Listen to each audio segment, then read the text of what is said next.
From this point forward, the word cheese will be bleeped because Michael finds it offensive. Hello, and welcome to the Fine Dining Podcast, the search for the most mediocre restaurant in America. I'm your host, the mediocre dude in search of mediocre food, Michael Ornelas. And this week, I went to Buca di Beppo.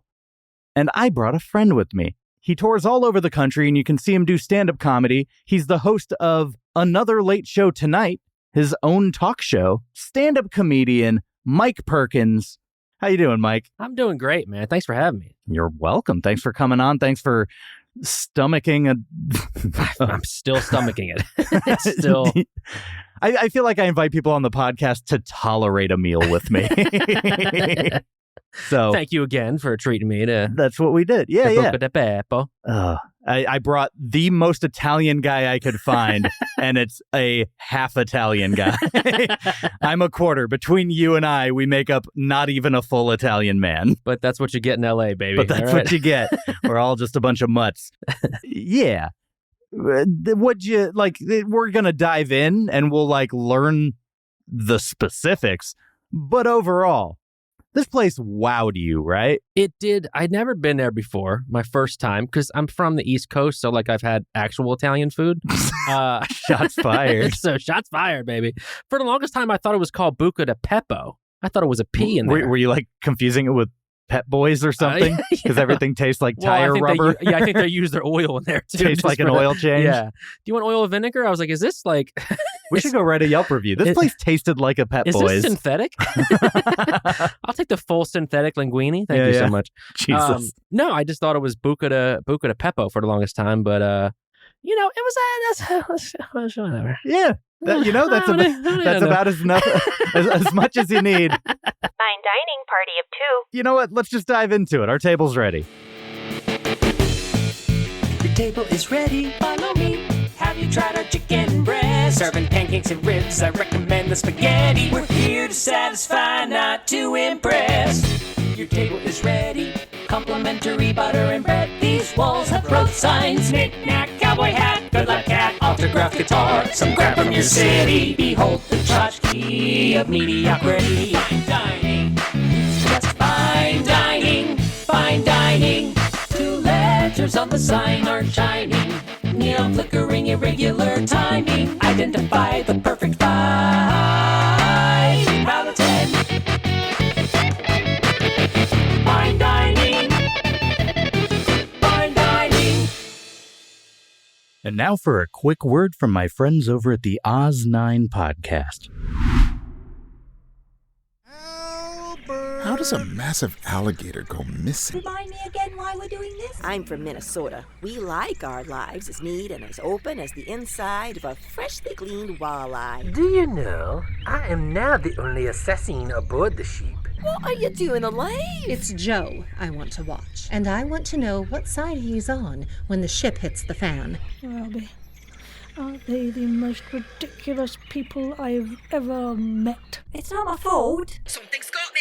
Something's got me. Shut up! If anyone's interested, Bitch and Freeze here has some pointy thing aimed at one of my kidneys. Launch Day 2142 saw the liftoff of Gated Galaxy's 400 Oz 8000 ships. This is the story of one of those ships, loaded like the others with the hopes and dreams of its quiet cargo. This is the story of Oz 9. First impressions. So I got here a little bit before Mike did, and not that you were late. I was just early. This isn't like me. I was on time. I got there. You were fine, I yeah. think it was at 6:58. I think I got there. It was 7:02, but I'm Well, that's because not... I seen you parking. My first impression was I walk in, and it's just like an empty waiting area that it looked like an Italian piñata had just been smashed open and like covered the walls in just overly Italian everything. Yeah. Just Italian flags, maps of Italy, pictures of celebrities that have been there, 2 pictures of the Jersey boys next to each other. Hey, you're a Jersey boy. I am a Jersey boy. Does that give you Italian authenticity in your mind? Yeah, I think of it as like, Jersey and New York and kind of the tri-state area. That's like the authentic East Coast Italian that you would get in America. You know, you look like New Jersey, right? Oh yeah, I'm full on Jersey. Okay, cool. You have a haircut that could only be described as I'm from Jersey. Well, when I go to get my haircut out here in LA, I'm just like, give me the Jersey, and they're just like, okay, you know, all right. And then she just says gabagool, and then they give it to me. But they know what it is. But they know what it is. Yeah, you know, all that matters is the communication effective, and in this case, it was. Yeah. So this place was less Italian than that. Yeah, I mean, I'm half Italian, and I felt full Italian in this place. I did feel that you were full Italian when you almost ran me down with your car. You're like, I didn't almost run you're going to take a right turn. I'm at the crosswalk. I've got the little white, blinking dude that like indicates I'm allowed to cross. I wanted to make it an authentic Italian meeting because if we're going to a meeting like that and have a sit down, you might get whacked on the way there. You just wanted me to have to shout, "Hey, I'm walking here." I'm trying to get that out of you. Yeah, which I missed the cue. I'm only a quarter, so yeah, went over my head. Well, you know what's like funny? Your car. I was turning because Buca di Beppo was on the corner. Did I say Beppo again? Oh, you're Beppo. I'm going to correct you every single time. Buca di Beppo. But, you're turning there, and as I'm turning, I just, like, let people walk, but I'm still, like, showing the other cars behind me that I'm about to turn instead of just not turning yet. So that's why I was like, hey, I pointed at you. I recognize that guy. Yeah. Let's make him roadkill. I did feel nice that I got VIP parking right up front, too. You did get the closest spot, the shortest walk. Yeah. To the front. So my of first Buca di Beppo. impression, I was like, "Yeah, how you? I should have. I tipped some kid on the way in. I don't think he worked there, but I was just like, gave him a nickel. Yeah, I was here's a nickel, kid. Go buy yourself something nice. You know, whatever. What am I gonna do with this? Melt it down. My first impression though was when you walk in, it's just straight up like a brown box, which they have this stuff with the celebrities and stuff on there and whatnot, but they don't show you the restaurant at all. You have to like walk down a hallway to get into. They don't give the goods away for free. Yeah. And then they've got a host who they have like a credenza almost, like a nice host stand that no one stands behind. And instead, oh God, what are they called? Dutch doors or something where like the top half and the bottom half separate. Like the horse barn door kind of thing. Yeah. And they've got someone behind there around a corner, not actively watching because they don't want to be helpful, I guess. I don't know. They don't want to be seen. They want you to have to do the work to be like, hey, I'm here. And I did. And I checked in before you even got there. And I was like, hey, I've got a reservation for 2. I'm a little bit early. I'm just going to take weird photos around here. And they were just like, yeah, okay. Yeah. Come back when you have your full party. And I was like, I will. Yeah. Almost like a threat. Yeah. I will. Oh, I will. I'll be back with one other guy at this family style portion restaurant. Yeah, exactly. And we get taken to the back. That sounds like we're getting whacked. Yeah. We get led around a corner. We pass the kitchen on the left. But to describe what we see any further would qualify as atmosphere. So, Mike, I'm going to teach you the history of Buca di Beppo, and we're going to go into this week's Eat Deets.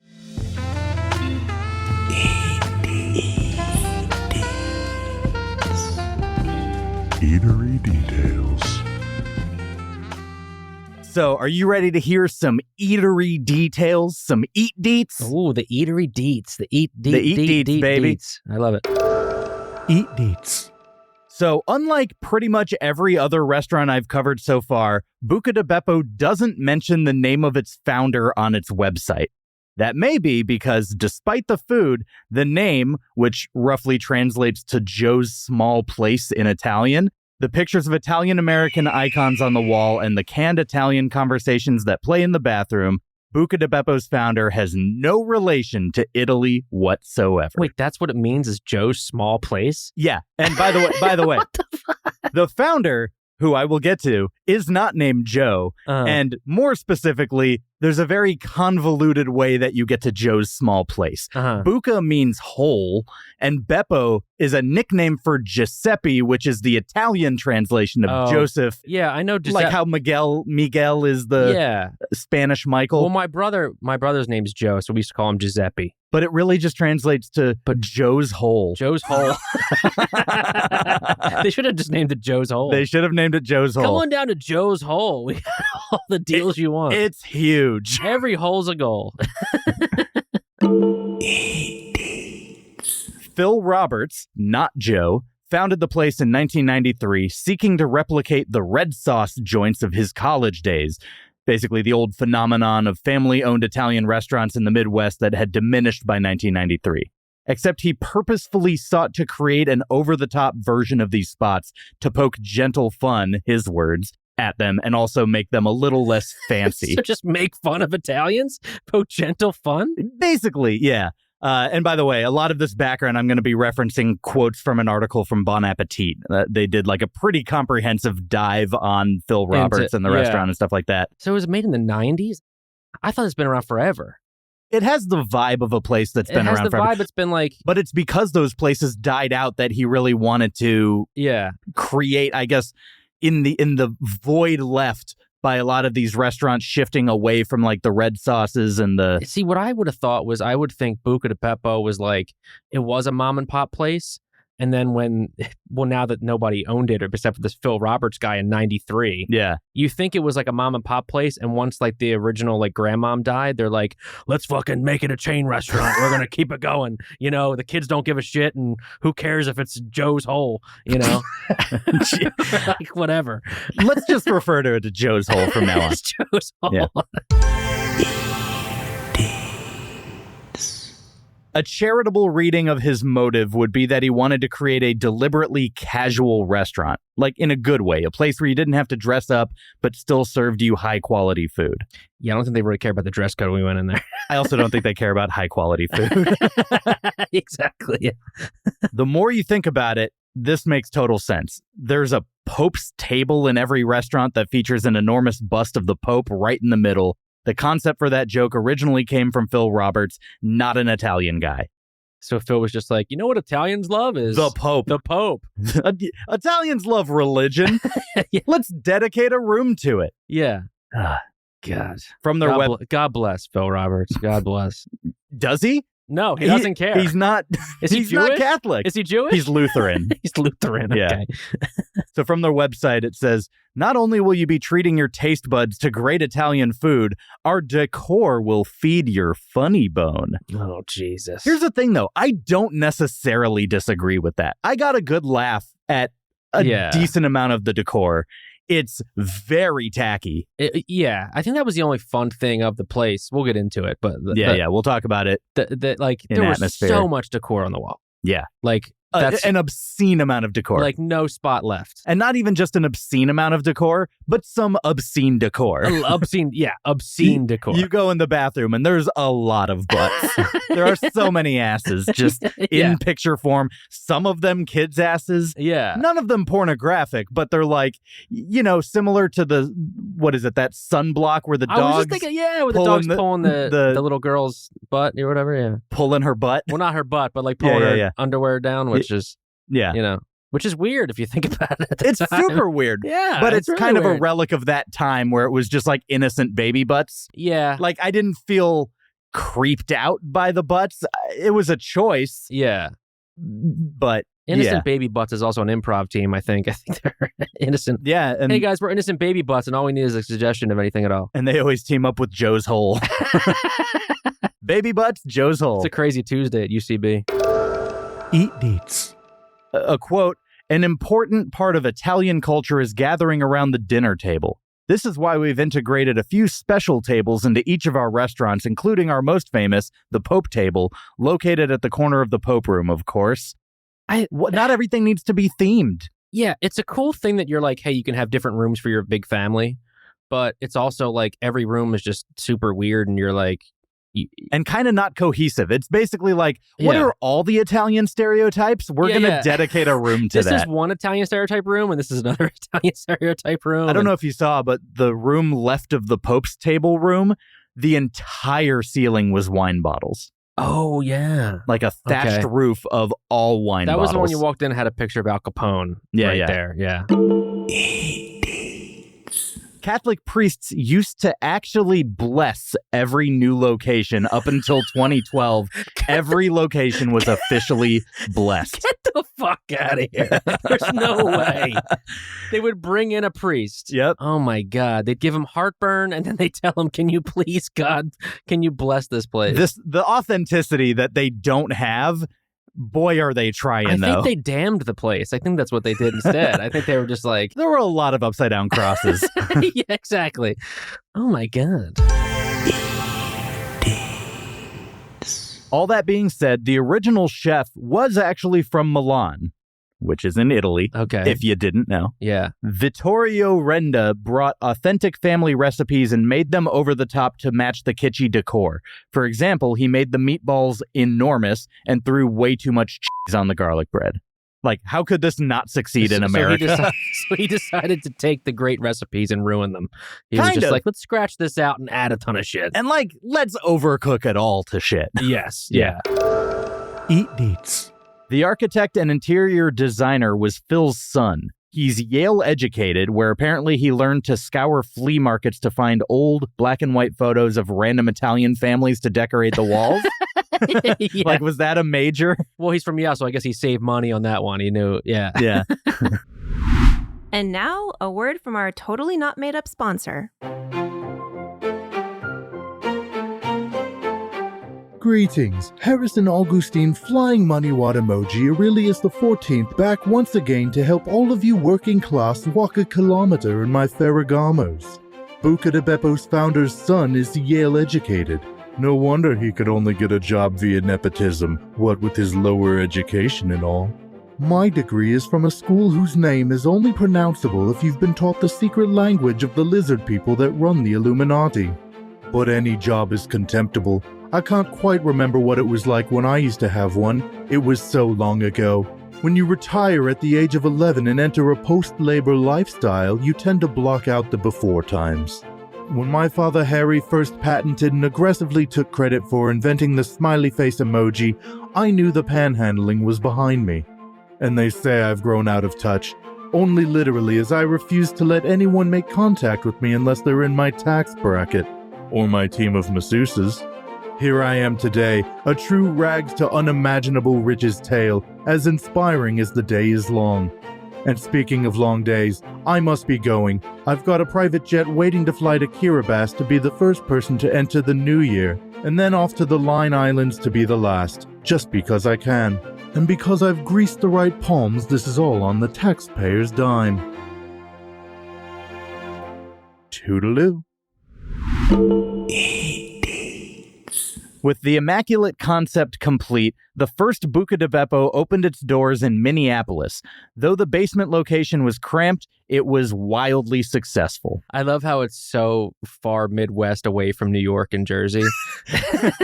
Minneapolis is like, if we open this in Minneapolis, no one's going to know it's here yet. But well, to be fair, Chicago has a large Italian contingent, and that's not that far. That's true. Yeah, Chicago's got its own Italians and stuff. My lineage is Chicago Italians. Oh, okay. So, yeah. There you go. I will defend them, damn it. Minneapolis, it's like, it's the whitest. Oh, sure. It's the whitest city. Sure. Right? The founder, Phil Roberts, was quoted, "On a Saturday night in February, we might have 100 people standing outside in 10 degrees above zero weather waiting to get in."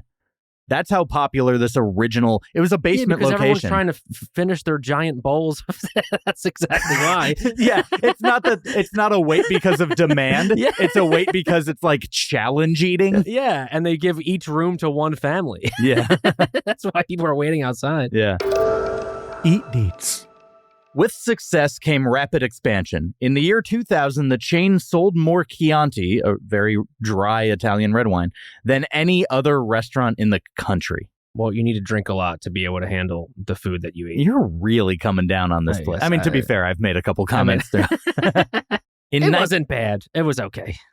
It wasn't authentic. It wasn't authentic. And it wasn't good. Yeah. It wasn't good. It wasn't bad. It was, we'll talk What's about this podcast about? Is it looking for... It's mediocrity. Mediocrity. Oh. In 1996, Roberts hired a CEO who was actually Italian-American, Joseph Micatrato. In his words, The idea was to bring legitimacy. Phil's edginess and tongue-in-cheek stuff, I enjoyed that, but the difference is that I lived that. He didn't. His tongue-in-cheek stuff. They literally brought in a CEO who's like, I am this restaurant. You nailed your Italian visage. Micatrato cut down on some of the jokes about nuns and other bits he felt went a little too far. He also inserted some of his own family's immigrant story in the marketing. Now, I know you were making nuns hitting kids jokes as we looked at the picture yes, I was. next to our table of nuns riding bumper cars. Well, there was a lot of nuns riding bumper cars, and I was like, well, at least you're spending all day hitting kids with rulers, but you need to, you gotta let off some steam. Let off some steam. As though hitting a child isn't already letting off that steam. Exactly, yeah. But then you want to bump the other nuns in the bumper car. I do want to say the Fine Dining Podcast does not condone the hitting of children. No, but it does understand it. Only in the Catholic Church. Yeah. Only if it's nuns. Eat Deets. Toning down on some of the bits he thought went too far didn't necessarily help Micatrato. In 2002, a conservative group in Houston called for the removal of purportedly pornographic images in a local Buca di Beppo, the statue of David. Oh, with his dick out and stuff? You could have phrased it any other way. With his Joe's hole just hanging out? That's also not applicable to a penis. It's Joe. I guess there's a hole. There's a hole there. We don't need to dissect. Oh, so they had statues of just the, I mean, I'm sure it was the whole statue, not just the penis. It was just a statue of David's penis. That's its own room in the Buca di Beppo. Waiter, can we... It's just all penis statues. I'd like to request to be moved. Yeah. Can I get in that room, please? Yeah. They look like they're having a great time. Meanwhile, the brand is starting to struggle, and Roberts claims the food quality suffered under Micatrato's watch. He said, instead of starting with your San Marzano tomatoes and chopping them up, you were getting a package of marinara sauce and dumping it into a steam kettle. Uh-huh. I don't think that's not what they're doing now. Yeah, it's like the end of Goodfellas when he's like, I got egg noodles and ketchup. I mean, that's kind of the whole feel of it. Gross. Anyways, things were changing, and Roberts and Renda, the original chef, were out by 2003. They didn't want the restaurants to open for lunch, but the investors disagreed, so it started opening for lunch. I don't know if you noticed, but the entire back page of the menu was for lunch. Oh, that's true. But they didn't do smaller... Well, I didn't notice smaller portions. I can't say I scoured it heavily because we weren't there for lunch, so it felt irrelevant. You want to have a food coma at 3 p.m. or 8 p.m.? So let's come in early so you can ruin the whole rest of your night. There were clearly other problems. In 2006, Micatrato and 2 other executives went to jail for inflating income for Buca and stealing money to, among other things, renovate an Italian villa. The article says allegedly, but they've been convicted, so, That's the most authentic Italian thing about the entire place. It's that they're taking money off the top. That's the guy. Phil Roberts wouldn't have did that. I'll tell you that much. He wasn't Italian enough. This guy, Michelau, he's going, That's funny. But essentially, the 3 reported false profits from Buca di Beppo and charged personal expenditures to the company, like the groom's dinner for Micatrato's son's wedding, for example. The controller of the company, John J. Maschenbacher, blew tens of thousands in company cash on strip clubs. Once, he and the chief financial officer, Greg Gable, spent a staggering 5 to 7 hours in a Boston strip joint called Centerfolds/Cafe Anzio. The total... It was a cafe strip club? Some strip clubs serve food. This one serves Should I review a strip club buffet? Yeah, that'd be great. Their total bill for that night was $23,000. $23,000 a strip club? Yeah. Well, it's a cafe too. I mean, you're getting some good stuff in there. And it's probably overpriced. And they probably serve for like 3 people minimum. Yeah. They're just like Buca. Oh my God. Yeah. So dude, $23,000 in 5 to 7 hours. Yeah, that's insane. That's irresponsible. And put it on the Buca di Beppo tab. Nonetheless. They're like, sir, you're broke. You've got to pay up. I got these coupons. You can come into my place. Here you go. Eat Deets. Buca would have gone out of business after that, except it was purchased in 2008 by Planet Hollywood for $9.7 million. Its owner, Robert Earl, also not Italian, took it back to its roots, returning the gaudy decor and authentic red sauce. Did you see how many stores there were yet or no? I did not, and I don't know if I have that number. Because $9.7 million is so cheap. There are 65 Buca di Beppos located in the United States. That's it? 65? For 9.7, that's still a pretty good deal. Yeah. 65 restaurants? And you got the entire Buca di Beppo chain? Yeah. Holy shit. That's only $149,000 per store. That's embarrassing. Instead of buying, all right, look, the real estate in Cali, you could buy a Buca di Beppo and live in that instead. Live in it? Live in the Pope room is now your room. That seems narcissistic. I mean, whatever. But I am the Pope it's now. Like $150,000 for just $150,000. $150 just for each store. Wow, God bless them. Yeah. But it did work. Nowadays, it's back to being in the black. Its most profitable location is Honolulu. Really? Yeah. Wow. And they also have international locations, so it's not just 65. Also, this is 2008 numbers, so that's true. They may have had fewer and then expanded under Robert Earl. Yeah. Who knows? Even then, $10 million for that. Wow. Yeah. In 2020, Earl gave his good friend and star of Real Housewives of Beverly Hills, Dorrit Kimsley, a chance to redecorate a Buca di Beppo in Encino, California. It was the subject of an entire episode, so basically a marketing campaign. The results are basically Olive Garden with more fake greenery. Yeah. Eat Deets. Planet Hollywood has a lot of ghost kitchens, apparently, including one called Wing Squad. Some of those wings are actually cooked out of Buca di Beppo kitchens with rebranded packaging. So if you order from Wing Squad, you're eating Buca di Beppo wings. No way. Look at that little secret thing. Way, Mike. Did you find all of these eatery details interesting? That was a pretty good Eat Deets. That does it for this week's Eat Deets, Mike.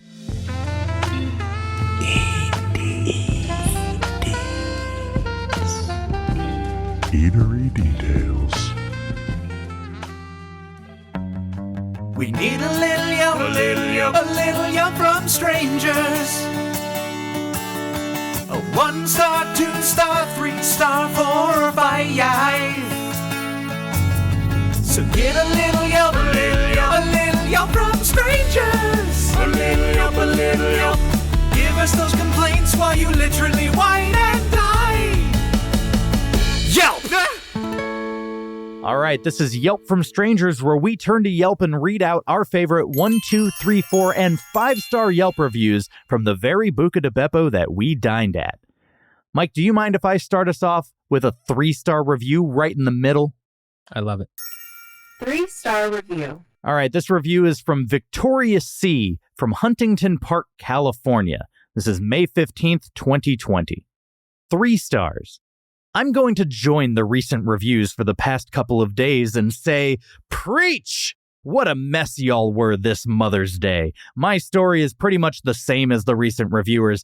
Ordered ahead of time, checked my email before leaving my house to make sure my order was as good, and got a notification email 15 minutes before my pickup time that my order was canceled?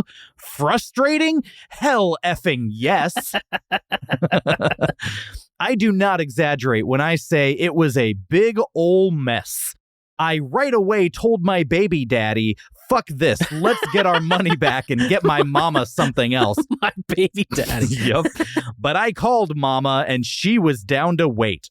Was there a lack of communication? Yes. Was the manager all over the place? Yes. Was the wait really long? Yes. We're people hella mad? I mean, could you blame them? Hella mad. I love the way people talk on Yelp. I really do. But Mama wanted that dang chicken limone. So we waited in that long line just to place our order again, pay again because our order was canceled. But yet El Viejo's card was still charged and still wait some more for the order to come out. El Viejo? Is that baby daddy? I don't know. Or is that her son? Viejo's old. Baby daddy's got to be old. Yeah. Now look, I get it. I did my time in retail and customer service, and it ain't fun, so although the manager, Luis, was a little all over the place, I felt bad for the guy and his staff. He was one person dealing with a whole bunch of angry people on one of the busiest days of the year. The door has the name of the general regional manager. Where was she at? She's a regional manager. Yeah. She's not going to just visit every Well, you Buca. better come here because my baby daddy's getting pissed. I know. She could have been there as well, dealing with all the upset customers. It wasn't Luis's fault the computer system failed and took too many orders the restaurant could actually handle. And the guy kept his cool, never once being disrespectful to anyone in line, stopping anytime anyone asked him something. I for sure would not have handled that situation well. This was completely the company's fault. At the end, me and baby daddy chose to wait because, let's be honest, the food and the price for it, Mother's Day package, they're waiting was to pretty get married good. also. She keeps calling him baby daddy. Oh, yeah. We decided to wait. Yeah, you waited 7 years to get married, too, because it's not happening. This is the first place, though, that has said the prices are good because it was a Mother's Day package. Oh, there you go. I scoured so many Yelp reviews, and all of them are just like, $37 for pasta. It's like, yeah, it's for 3. Yeah. But most importantly, in the current situation where we've been stuck at home and miss our friends, it was nice to finally be able to talk to other people. Hi, Phil, while being 6 feet apart, even if it was to vent about how mad we were. We miss our friends. This was May 2020. Oh, wow. So Buca in Pasadena. So the first place they go to after this. Well, it's not even after. It's in the midst. It's in the midst of the pandemic, but it's like once something... Well, it was a takeout order. It was a pickup order. Gotcha. It just wasn't ready. Yeah. So Buca in Pasadena, I'm still mad at you for your mess on Mother's Day, but I'll for sure see you again once this pandemic is over. 3 stars. Hey, fuck you, Buca, but I'll be see back. you later. 4-star review. All right, I'm going to keep us going with a 4-star review from Tanya B. from Duarte, California. Or it's called Duarte. Is it Duarte? I say Duarte. My girlfriend says Duarte. Or no, what is Duarte? Anyway, she's going to Let's spend 3 minutes on this. Anyway, Tanya B. from Duarte, California, which is really Duarte. She gave it a 4-star on April 23rd, 2023. She said, I do not have to start with this. Please get a better midweek day hostess. Yikes. I thought this girl was going to bite my head off. Woof. As soon as we entered, I thought I was at the courthouse or in trouble for something. She seemed honestly a great way to describe a Buca. I walk in and I felt like I was at a courthouse in stereotypical Italy, but a courthouse. With the double doors and everything. There's a couple getting married to their baby daddy. She seemed annoyed, burdened, and irritated that we walked in and was not friendly in the slightest. On the contrary, she was short and cold. So yeah, the first impression was not good. Thankfully, our server was so over-the-top happy, energetic, and full of joy that he literally in an instant undid what the sour taste she put in our mouth. So thank you, Lugo, for being a light. I also saw a lot of people commenting on how great Lugo is. Lugo, huh? Anyway, so she's saying, now for the food. My husband ordered the chicken parm, which he said was off the chain. Right. I ordered the spicy... Are they living in 1994? They're going back to for the OG Buca. I ordered the spicy shrimp pasta and it was delicious, but be warned, it is very spicy, and that's coming from someone who always adds extra spice to everything. Oh, she's got that spice cred. The appetizer, which was their cheesy bread option, was palatable. I enjoyed it. Palatable? Oh, I said palatable. Is it Duarte? Is it Duarte? Is it Duarte? Okay, my girlfriend's right. I enjoyed it, but it left something to be desired. I think it needed to be toasted more for starters. The opposite of us. We wanted to be less toasted. It was somewhat ordinary. The Spaghetti Factory has set unreachable standards in the way of appetizer cheesy bread, so I think it's hard for others to impress me now. That is the funniest sentence that has ever been written. The Spaghetti Factory has set unreachable standards. Jesus Christ. I can't. I'm moving back to Jersey. It's a factory for spaghetti. But it's a spaghetti. Unreachable standard at the Spaghetti Factory? Yeah. That's also a chain. Lastly, I got the Italian cream cake for dessert, and it was very delicious. Overall, we had a really nice time.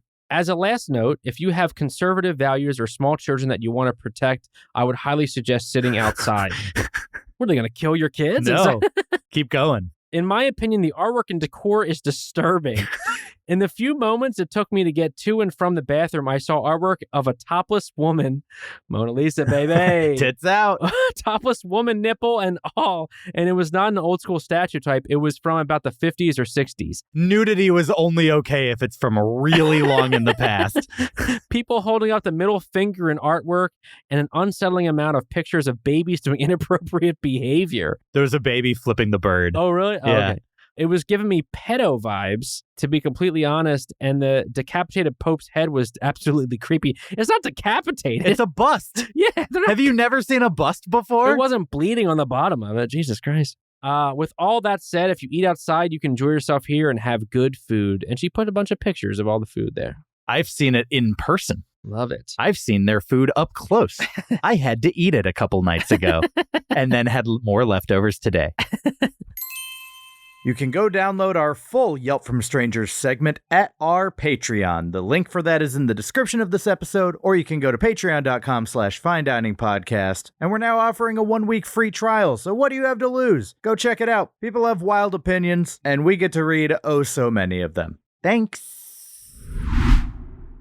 All right, we've covered the history, the Eat Deets of Buca di Beppo. We've gone through Yelp reviews, but we haven't even gotten to the restaurant review. So next week, join me and my guest, Mike Perkins. Mike, thanks for coming on this week. I'm excited to have you again next week. Where can people follow you, find you, stay up to date with whatever you're doing? Well, thank you for having me, man. I'm excited for the next part. And you can find me at MikePerkins_ on Instagram. Or you can go to my website, themikeperkins.com. Not a Mike Perkins. It should have been a Mike Perkins, I guess. I could have got MikePerkins.com, but it was $1,000. So I went the Mike Perkins. Really gouging Mike Perkins of the world. I know, yeah. There's a singer, Mike Perkins. Look him up. Oh, okay. He doesn't even have the website. It's I like how you're plugging him. Yeah. Let's plug him. He's got tour dates also. Great. But go to mine, themikeperkins.com for all my show dates and my live talk show, Another Late Show Tonight. You can check it out there. So awesome. Well, we will be back next week. In the meantime, we're going to spend 1 full week waiting on our table. Have a fine day. Waiting on our table, waiting on our table. Step is done and we had some fun. Now we're waiting on our table, waiting on our table. Join us next time, we're stuck in line. Waiting on our table, waiting on our table. We're so hungry, tummy's grumbling. Waiting on our table, waiting on our table. We gotta continue our search for mediocrity.